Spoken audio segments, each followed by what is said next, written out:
নমস্কার, আমি কীর্তনিয়া শম্পা গোস্বামী।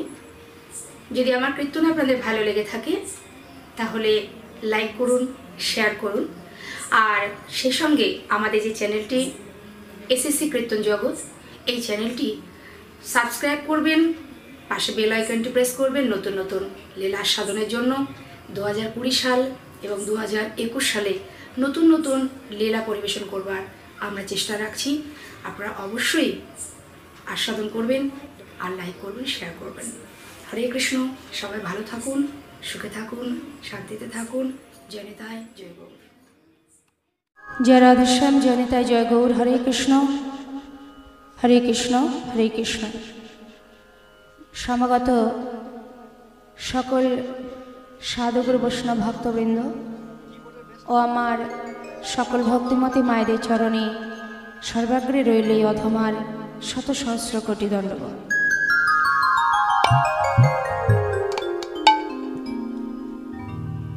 মায়ের সম্মুখে আমরা একত্রিত হয়েছি হরিকথা, কৃষ্ণ কথা আস্বাদনে। সেই অমৃত কথা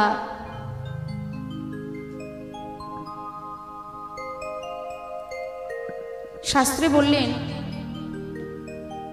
শ্রীকৃষ্ণ চৈতন্য লীলা অদ্ভুত অনন্ত, ব্রহ্মা বিষ্ণু শিব যার নাহি পায়ন্ত। যার মহিমা ব্রহ্মা বিষ্ণু শিব যুগ যুগ ধরে বর্ণনা করেও যে নামের অন্ত খুঁজে পান না, সেই ভগবানের মহিমা, তার গুণ কথা, তার লীলা কথা আমার মতো একজন অধমা পামর মূঢ় কিছুই জানে না মা।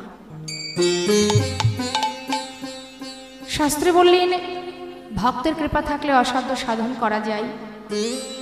তাই আপনাদের মতো ভক্ত চরণে, সাধুগুরু বৈষ্ণবের চরণে আমার বিনীত নিবেদন, সকলেই নিজ নিজ চরণধূলির কিঞ্চিত কিঞ্চিত অংশ এই অধমার মস্তকে দিয়ে আশীর্বাদ করলে তবেই দুটো কৃষ্ণ কথা, হরি কথা আমি বলতে পারব।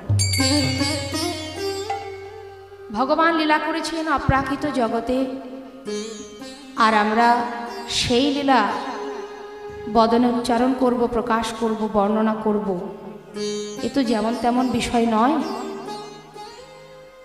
সেই অপ্রাকৃত লীলা প্রাকৃত জগতে বর্ণনা করবার মতো, বলবার মতো বদন আমার নেই। সকলে মিলে আশীর্বাদ করলে তবেই হয়তো কৃষ্ণ কথা, হরি কথা বলা সম্ভব। ভগবান বলেছেন, আমা হতে আমার নাম বড়, নাম হতে আমার ভক্ত বড়। একদিন আমার মহাপ্রভু গিয়েছিলেন তার এক ভক্তের কাছে কৃষ্ণ কথা শুনবেন বলে। সে ভক্তটিকে রায় রামানন্দ। দক্ষিণ ভারতে গোদাবরীর তীরে রায় রামানন্দের কাছে গিয়ে আমার প্রভু বললেন, রায়, শুনেছি তুমি নাকি ভালো কৃষ্ণ কথা জানো, তাই তোমার কাছে এলাম দুটো কৃষ্ণ কথা আস্বাদন করতে।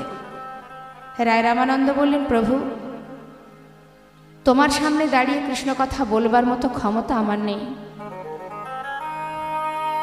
যদি তুমি কৃপা করে আমাকে দিয়ে বলিয়ে নাও তবেই বলতে পারবো।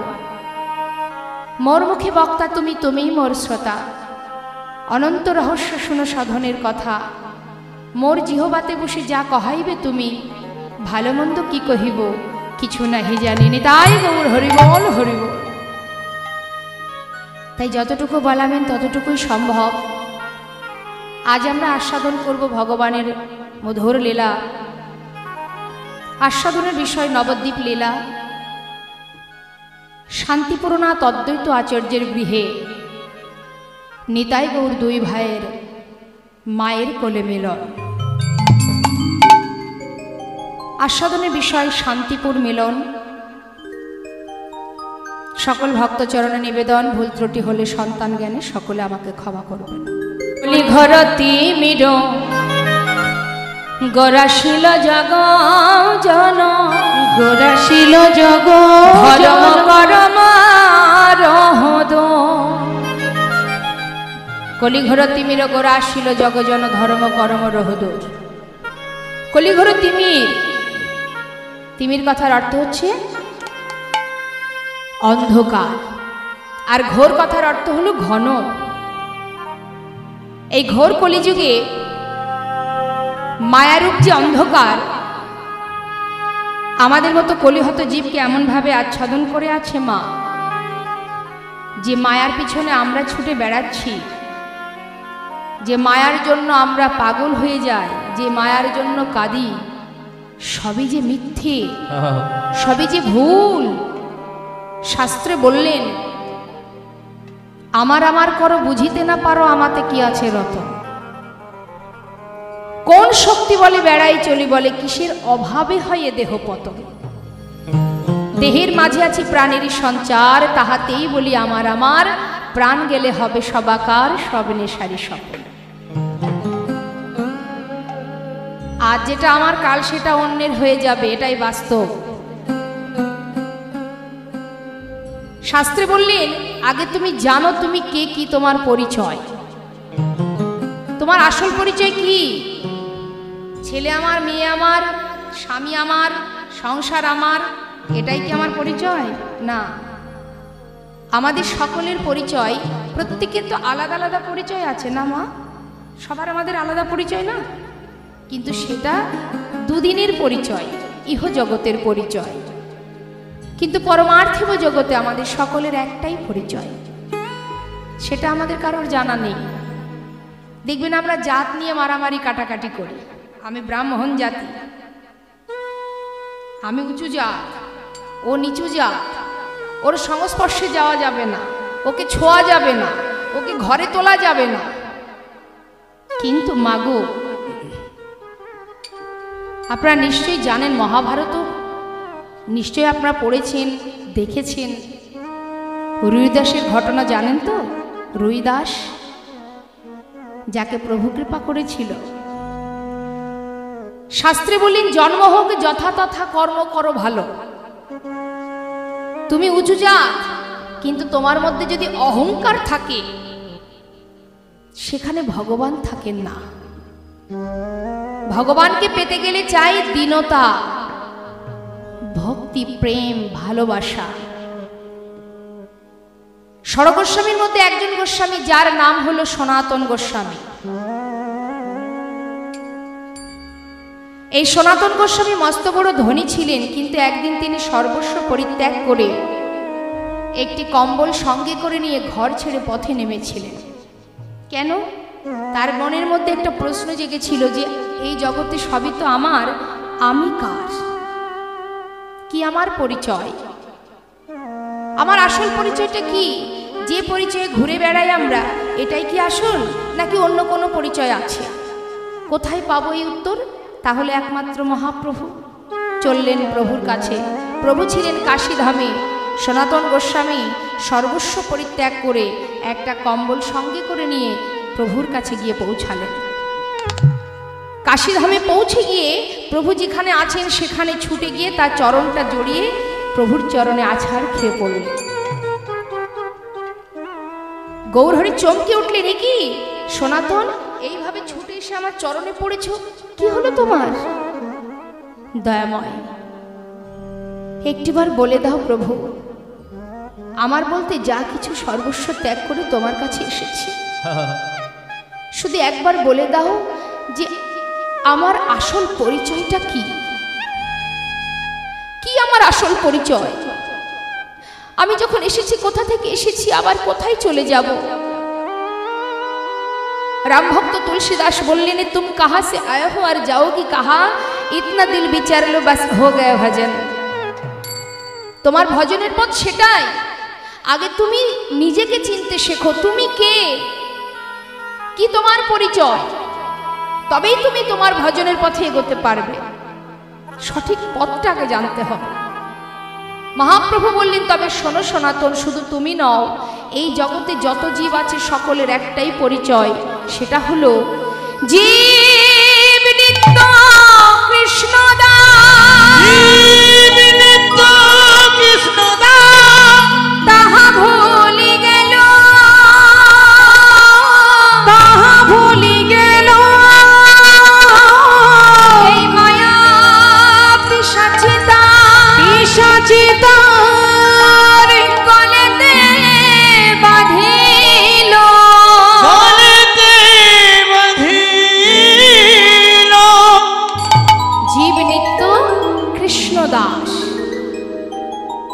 আসল পরিচয় হচ্ছে সেই কৃষ্ণ চরণের দাস।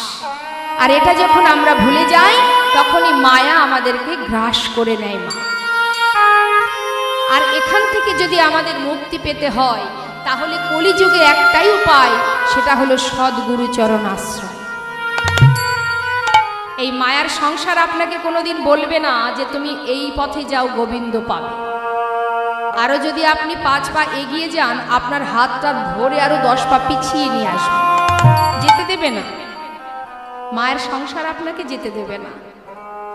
একমাত্র ইহজগতে আপন হলো সদ্গুরু, যিনি একমাত্র বলতে পারেন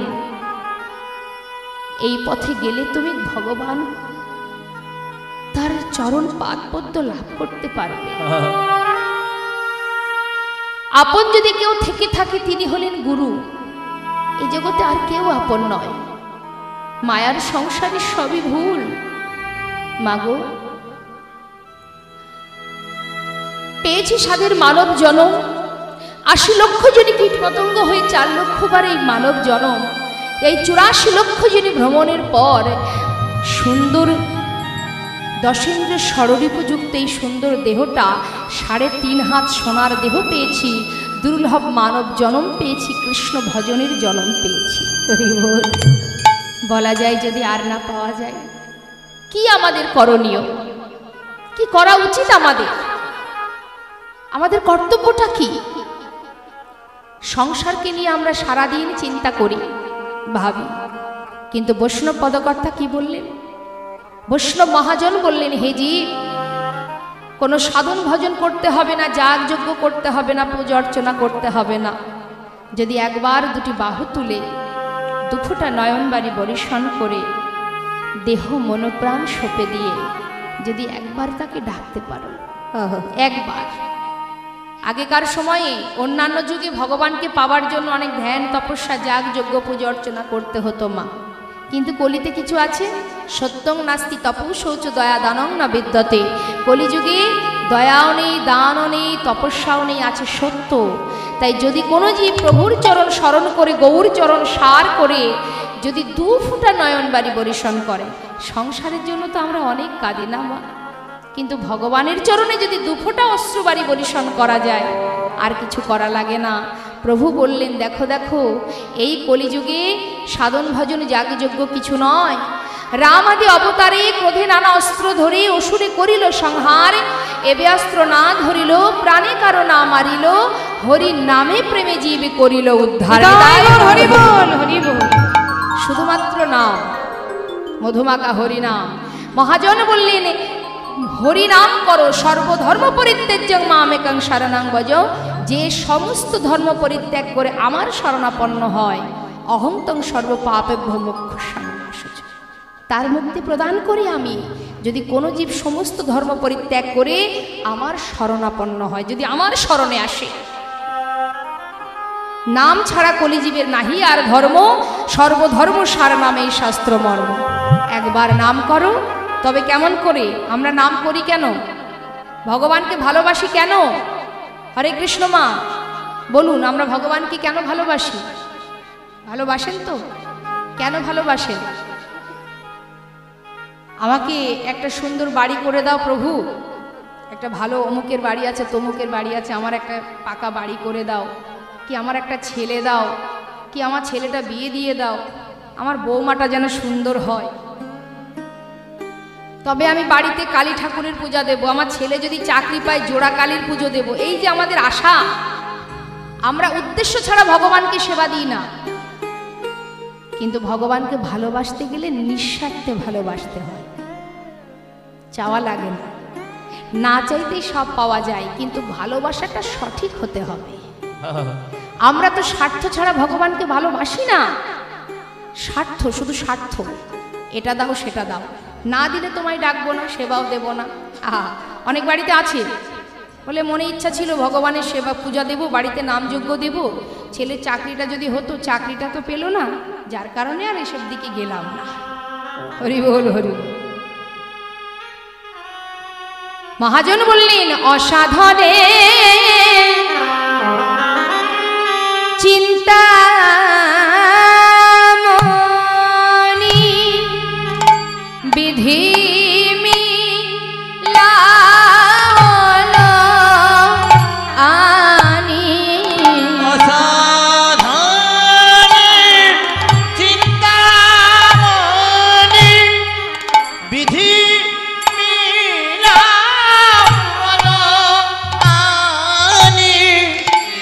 সাধনে চিন্তামণি বিধি মিলালো আনি অসাধনে চিন্তামণি বিধি মিলালো আনি আমার গোরা বড় দয়ালো ঠাকুর ও এমন হবার নয়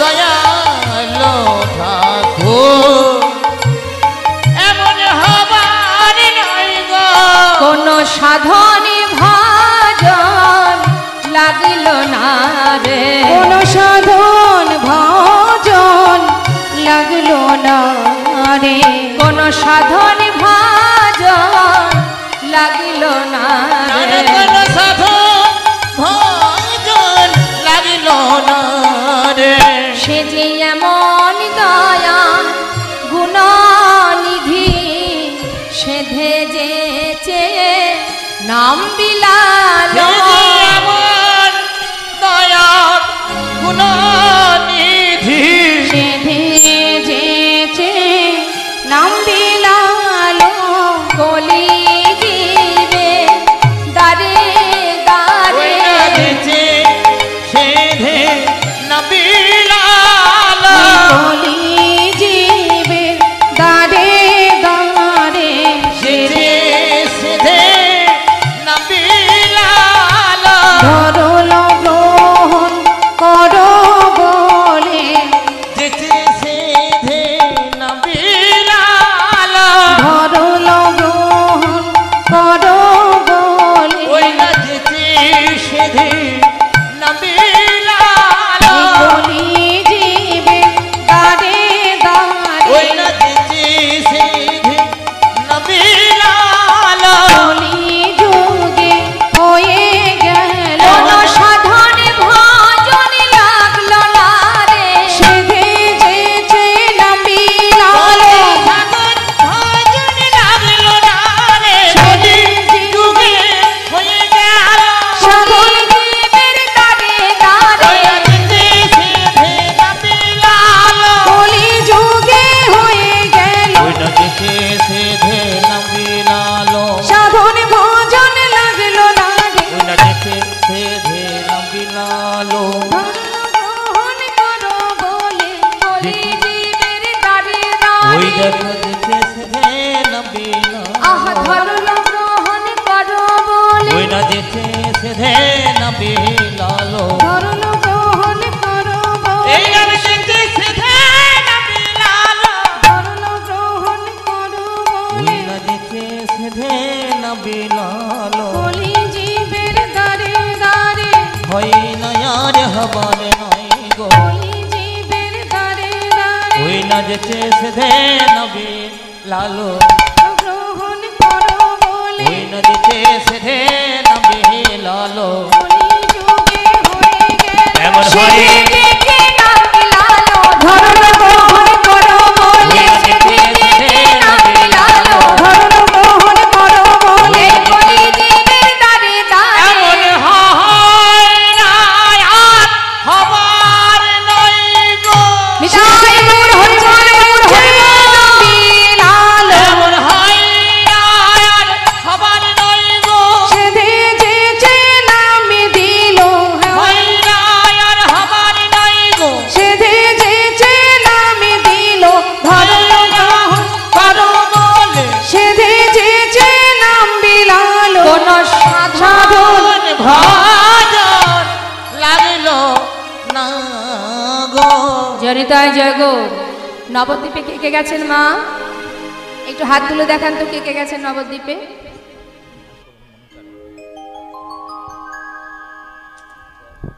কি হলো হাতগুলো গেল কোথায় বাড়ি রেখে এসেছেন নাকি ঠান্ডায় জমে যাচ্ছে সবার হাতে মোটা মোটা সবার গায়ে আছে চাদর আছে সোয়েটার আছে কই দেখি হাতগুলো দেখি নবদ্বীপে কে কে গেছেন তাদের হাতগুলো একটু দেখে নিন যাদের আছে, যাদের হাত আছে তারা তুলবে না, যাদের নেই তাদের তোলা দরকার নেই। এক হাত কেন, দুই হাত কোথায়? আর একটা হাত নেই। নবদ্বীপে কে কে গেছেন একটু ভালো করে দেখিনি। জয়নিতায় জয়নিতা, আচ্ছা হাতটা নামা। এবার একটু বৃন্দাবনে কে কে গেছেন দেখি, হাত তুলে দেখা। আমার যাওয়া হয়নি বৃন্দাবনে? হয়নি? আচ্ছা এবার একটু হাত তুলে দেখান তো কে কে দীঘায় গেছেন? হ্যাঁ গেছি, 4 বার গেছি। 5 বার? বাবা, কই হাত তুলুন, দীঘায় কে কে গেছেন? তাহলে যারা হাত তুললেন না, আমি কি এটাই বুঝে নেব যে তানারাই গেছেন? বেশ, হরি বল হরি বল। শ্রীধাম নবদ্বীপ, নবদ্বীপচন্দ্র গৌর হরি। দেখুন, আমাদের ইহজগতে অনেক জীব আছে যারা এখনো গৌরকে চেনে না, কিন্তু নিতাই গৌর রাধাকৃষ্ণকে সবাই চেনে, কিন্তু গৌর হরিকে চেনে না। কে গৌর সেটা জানে না। রাধা কৃষ্ণ দুই দেহ এক হয়ে নদিয়ায় গৌর হয়েছে। ওমা আমার দিকে তাকান। আপনার দেহ আমার দেহ, আমাদের তো দুটো দেহ আলাদা আলাদা। তো যদি আমি আপনাকে জড়িয়ে ধরি, আপনার দেহের সঙ্গে আমার দেহ কি এক দেহে পরিণত হবে? তাহলে রাধা কৃষ্ণের দুই দেহ কি করে এক হয়ে গেল? শ্রীমতী রাধারানী কিন্তু কোনো মায়ের গর্ভ থেকে পৃথিবীতে আসেননি, ধরায় আসেননি। রাধারানীর সৃষ্টি কোথা থেকে? গোবিন্দের বাম অঙ্গ থেকে। যেমন আমাদের একটা দেহ থেকে দুটি হাত বাহির হয়েছে, একটা হাত দিয়ে যদি আর একটা হাত ধরে রাখি কেউ কিছু বলবে? ঠিক তদ্রূপ শ্রীমতী রাধারানী আর গোবিন্দ দেহ দুটো, কিন্তু আত্মা একটা। শাস্ত্র কি বললেন? রাধা কৃষ্ণ একই আত্মা, দুই দেহ ধরি অনন্য বিলাসরস আস্বাদন করি। এবে সেই দুই দেহ হলেন চৈতন্য গোসাই, রাধার ভাবরস আস্বাদিতে দোহে হলেন হরি বল হরি বল। তাহলে বাবা যদি আমরা গৌরকে ধরি, মানে গৌরচরণ যদি সার করতে পারি, রাধা গোবিন্দের যুগল পাওয়া হয়ে যাবে, তাই না মা? তা কি বললেন? যে গৌরচরণ সার কর। তো গৌরচরণ সার করতে হবে কেমন করে?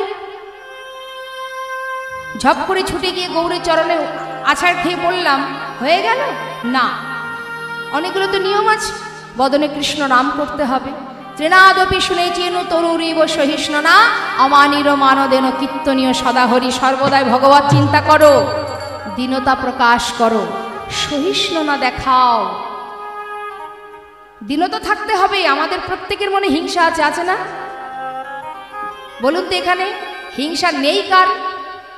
আর হিংসা যেখানে আছে সেখানে ভগবান থাকে না মা, যতই আপনি ভগবানকে ডাকুন না কেন। হিংসা ছিল কার? মহাভারতে দুর্যোধনে, যার কারণে কিন্তু ভগবান তার সঙ্গ দেননি, কিন্তু নিঃস্বার্থে ভালোবেসেছিল পঞ্চ পাণ্ডব। তাহলে হিংসা যদি থাকে তাহলে ভগবানকে পাওয়া যাবে না, লাভ করা যাবে না। দেখুন আমাদের এই সমাজে তিনটে জিনিস আছে, যে তিনটে গুণ আমাদের প্রত্যেকটা মানুষের মধ্যে কারোর না কারোর কাছে একটা না একটা গুণ আছে। সেটা কি? সত, রজ আর তম। এই যে তিনটে বিষয়, তিনটে গুণ, একটা না একটা গুণ কারোর মধ্যে না কারোর মধ্যে আছে। সত, রজ আর তম। তমগুণটা কেমন বাবা? দেখবেন লক্ষণগুলো, যদি কারোর মধ্যে তমগুণ থাকে সে কি করে? সে একটু নেশা করতে ভালোবাসে, একটু নেশা করতে ভালোবাসে, একটু সর্বক্ষণ ঘুমাতে ভালোবাসে, আরাম করতে ভালোবাসে, মারামারি করতে ভালোবাসে, ঝগড়া করতে ভালোবাসে। তমগুণ যাদের মধ্যে আছে তাদের এই স্বভাবগুলো দেখা যায়।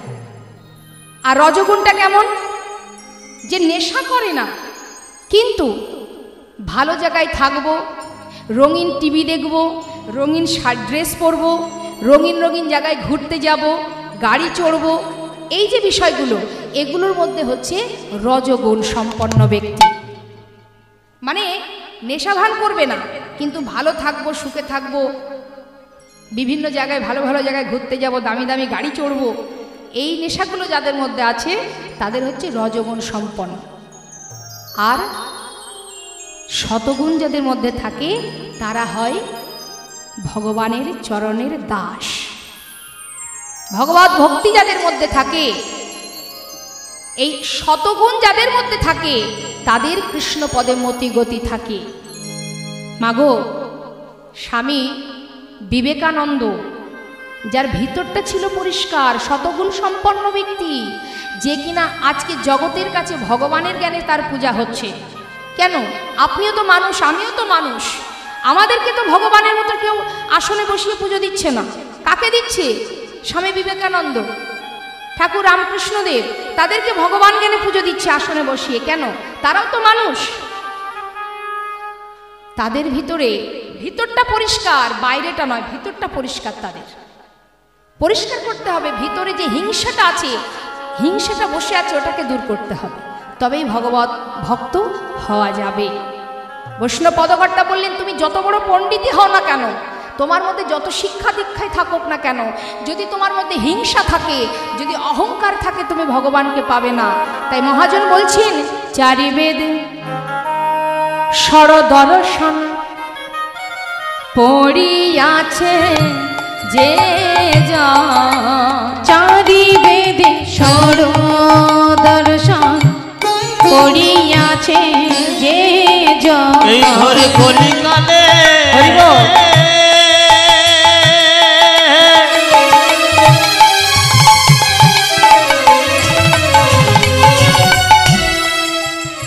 বেদ বিধার কিছু নেই প্রয়োজন,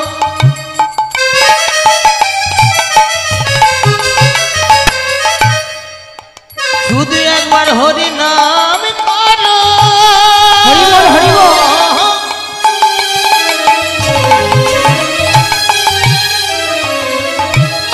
তোমাদের চিতাকে জ্বালা আর রবে না।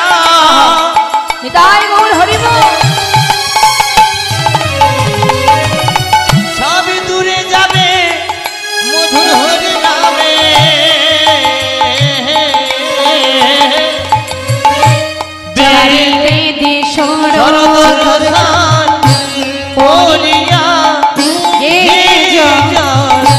সে যদি গৌরাঙ্গ নাহি ভজে, সে যদি গৌরাঙ্গ নাহি ভজে, বৃথা অন্ধয় লোচনবিহীন বিধাতার অধ্যয় লোচনবিহীন দর্পণে অন্ধে কিবা কাজে, দর্পণে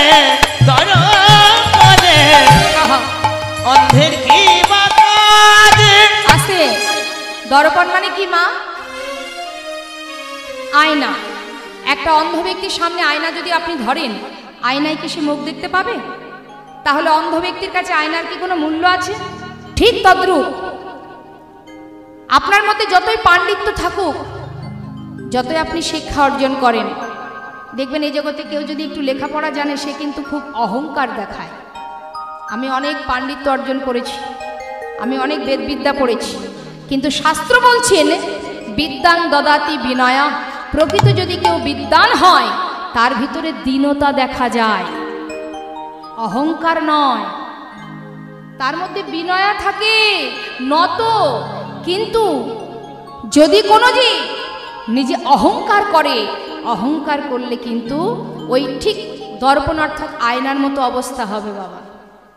অন্ধ ব্যক্তির কাছে আয়নার যেমন মূল্য হয় না, তুমি যত বড় পণ্ডিতই হও না কেন, তোমার মধ্যে যদি দীনতা না থাকে, মহাজন বললেন বৃথা তার অধ্যয়ন, কোনো লাভ নেই। ভালো যদি বাসতে হয়, অন্তর থেকে ভালোবাসো, মন থেকে ভালোবাসো। আমরা ভালোবাসি কি কেন? মানে কেমন আমাদের ভালোবাসাটা? স্বার্থের জন্য, আর কিছু নয়। তাই বৈষ্ণব পদকর্তা বললেন, যদি কেউ মনে প্রাণে ভালোবাসে, তার মধ্যে যদি বিদ্যা না থাকে, যদি জ্ঞান না থাকে, যদি সে লেখাপড়া নাও জানে, তাতে কোনো দুঃখ নেই, শুধু চাই ভক্তি। এক ভক্ত গুরুদেবের কাছে গেছে দীক্ষা গ্রহণ করবার জন্য। এখন গুরুদেব তাকে মন্ত্র দিয়েছেন আর একটা ছোট গীতা দিয়েছেন মা, দিয়ে বলেছে প্রতিদিন শুদ্ধ বসনে দুপুরে স্নান করে ঠাকুরের সিংহাসনের সামনে বসে তুমি 1 অধ্যায় করে গীতা পাঠ করো। সবাইকেই বলে, সব গুরুদেবই বলেন।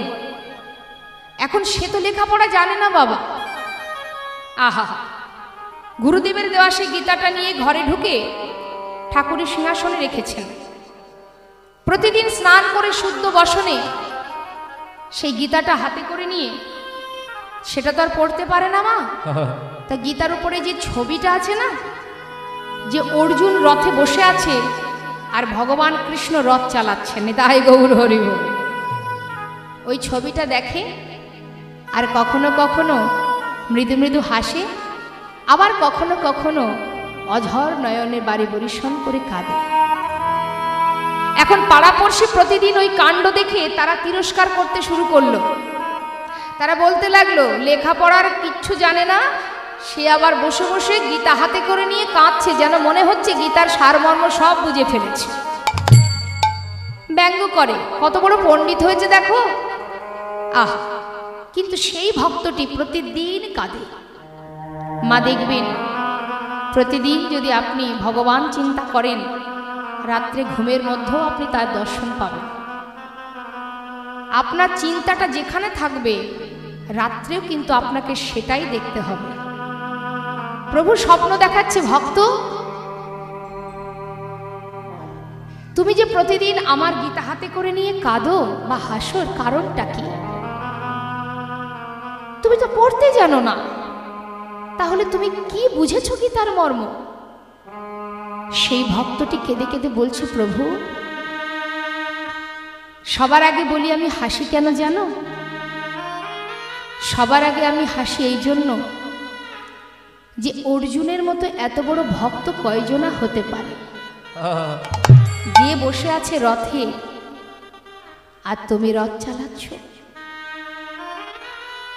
আর কাঁদি কেন জানো? গীতা পড়বার মতো শক্তি তুমি আমাকে দাও। এর মধ্যে কি আছে আমি জানি না, কিন্তু দেখবার মতো নয়ন তো তুমি দিয়েছো।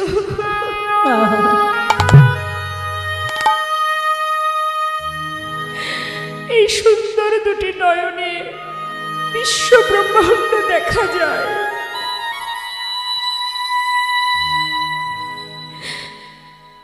তুমি বসে আছো রথের সারথি হয়ে,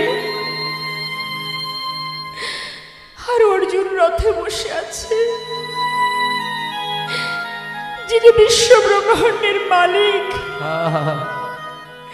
যার এক পলকে বিশ্ব ব্রহ্মাণ্ড লয় হতে পারে। কত বড় ভক্ত হলে যার রথ চালানোর সারথি তুমি হতে পারবে। এত বড় ভক্ত কয়জনা হতে পারে দয়াময়? পৃথিবীতে মানব জন্ম পেলাম বটে, কিন্তু তোমায় ভালোবাসতে পারলাম না। ভগবান কেঁদেছে, কেঁদে ফেলেছে মা। প্রভু বলছে, ভক্ত আর তোমাকে পড়তে হবে না। শাস্ত্র পড়ে কখনো ভগবানকে পাওয়া যায় না। শাস্ত্র শিক্ষা জ্ঞান মার্গ দিয়ে ভগবানকে লাভ করা যায় না। যারা জ্ঞান মার্গে ভগবানকে ভালোবাসে, কোনোদিন ভগবানকে লাভ করতে পারবে না। তাকে লাভ করতে গেলে চাই ভক্তি, চাই প্রেম। কৃষ্ণের প্রিয় সখা উদ্ধব, উদ্ধব বলেছিল কানাইকে, কানাই মথুরায় যখন কানাই বসে আছে মা, মথুরা রাজা হয়ে, মথুরায় যখন কানাই কাঁদছে, তখন উদ্ধব বলছে যে কানাই তোর চোখে জল কেন ভাই? বলছে, জানিস ভাই, আমার না বৃন্দাবনের কথা মনে পড়ছে, সখাগণের কথা, ব্রজগোপীর কথা। বলে, তাদের জন্য তুই কাঁদছিস? তারা কি মূর্খ? তারা কি কিছু বোঝে না যে তুই ভগবান? তোকে কি কাঁদলে পাওয়া যায়? তার মধ্যে জ্ঞান অর্জন করতে হয়, অনেক জানতে হয়, পাণ্ডিত্য প্রয়োজন হয়। বলছে, তাহলে তুই একবার নিজে গিয়ে দেখে আয় ভাই। তো কৃষ্ণের সখা উদ্ধবের কিন্তু কৃষ্ণেরই মতো দেখতে মা। তাই তাকে সুন্দর করে সাজিয়েছে, কৃষ্ণের মতো করে সাজিয়েছে। সেই উদ্ধব বৃন্দাবনে গিয়ে বৃন্দাবনে ব্রজগোপীদের দশা দেখে, সখাদের দশা দেখে, ব্রজবাসীর দশা দেখে, অবশেষে প্রেমময়ী রাধারানীর দশা দেখে তিনি আর সহ্য করতে না পেরে নিজেই জয় রাধে রাধে বলে চিৎকার করে ধুলাই গড়াগড়ি দিতে লাগলেন।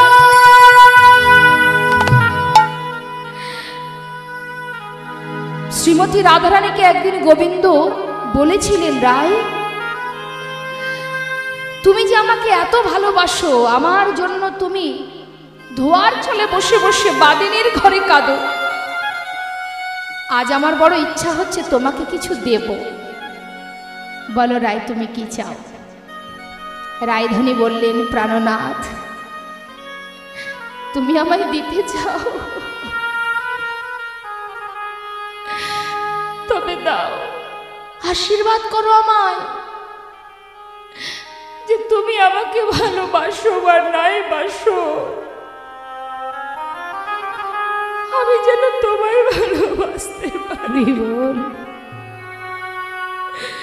তোমার তো অনেক গোপী আছে যারা আমার থেকে তোমায় ভালোবাসে, কিন্তু আশীর্বাদ করো আমাকে, তুমি ভালো নাও বাসতে পারো, তাতে কোনো দুঃখ নেই, এই আশীর্বাদ করো যেন আমি তোমায় ভালোবাসতে পারি।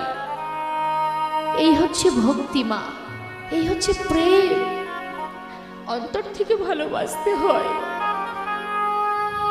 তাই বৈষ্ণব পদকর্তা বললেন, তার জন্য বিদ্যা বুদ্ধি জ্ঞান কিছুর প্রয়োজন হয় না, যদি কেউ মনে প্রাণে ভালোবাসে, যেমন ভাবেই ভালোবাসুক, তার জন্য কোনো নিয়ম নেই, তার জন্য কোনো সময় নেই, যেখানেই থাকো, ভগবান বললেন যেখানেই থাকো না কেন, অপবিত্র পবিত্র বা সর্ববস্থাঙ্গত বা যৎসরে পুণ্ডরিকাক্ষ সবাজ্য অভ্যন্তর সূচি, তুমি পবিত্রই থাকো আর অপবিত্রই থাকো, তুমি সূচি বা অসুচি যাই হও না কেন, যখনই আমাকে স্মরণ করবে আমি তোমাকে পবিত্র করে আমার বুকে তুলে নেব। নিতাই গৌর হরি বল। তাই মহাজন বললেন, বেদ বিদ্যা দুহু কিছু নাহি জানো তো, বেদ বিদ্যা দুহু কিছু নাহি জানো তো, বেদ বিদ্যা দুহু কিছু নাহি জানো তো, সে যদি গো রঙ্গ করে সে যদি গো রঙ্গ করে ঠাকুর নয়নানন্দিতে ভনে, সেই তো সকলে জানে, ঠাকুর নয়নানন্দিতে ভনে, সেই তো সকলি জানে, নয়নানন্দিতে ভনে, সেই তো সকলে জানে, নয়নানন্দিতে ভনে, সেই তো সকলে জানে, সর্বসিদ্ধে করতলে সর্বসিদ্ধি সর্বসিদ্ধি করতলে কিছুই জানতে লাগে না, কিছুই জানতে লাগে না, যে জন গৌর চরণ সার করেছে তার কিছু জানতে লাগে না, জন গৌর চরণ সার করেছে এ সংসারকে অসার ভেবে, গৌর চরণ সার করেছে সংসারকে অসার ভেবে, গৌর চরণ সার করেছে সংসারকে অসার ভেবে, গৌর চরণ সার করেছে সংসারকে অসার ভেবে, তার কিছুই জানতে লাগে না, সর্বসিদ্ধি করতলে